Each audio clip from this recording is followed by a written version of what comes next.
செய்திகளை விரிவாக பார்ப்பதற்கு முன்பாக முதலில் இந்த நேரத்திற்கான தலைப்புச் செய்திகள். நெல்லை, மயிலாடுதுறை ஆகிய மக்களவை தொகுதி வேட்பாளர்களின் பெயர்கள் இன்று அறிவிக்கப்படும் என்று தமிழ்நாடு காங்கிரஸ் கட்சித் தலைவர் செல்வ பெருந்தகை தெரிவித்திருக்கிறார்.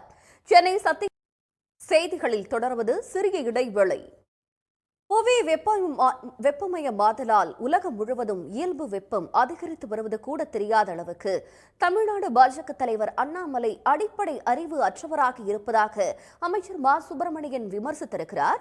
சென்னை சைதாப்பேட்டையில் தேர்தல் பணிமனையை திறந்து வைத்து பேசிய அவர், தேர்தல் முடியும் வரை இதுபோல பல நகைச்சுவைகளை பார்க்கலாம் என்றார்.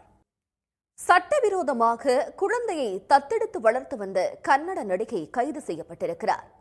விதியை மீறி குழந்தையை தத்தெடுத்திருப்பதுடன் அந்த குழந்தையை பள்ளிக்கு அனுப்பாமலும் குழந்தையுடன் ரீல்ஸ் வீடியோ எடுத்து வெளியிட்டு வந்த நடிகை சிக்கியதன் பின்னணி என்ன பார்க்கலாம். நாடு முழுவதும் ஹோலி பண்டிகையை பொதுமக்கள் உற்சாகமாக கொண்டாடினர். சென்னையில் நடந்த கொண்டாட்டத்தில் இளைஞர்கள் பலர் ஆர்வமாக கலந்து கொண்டனர்.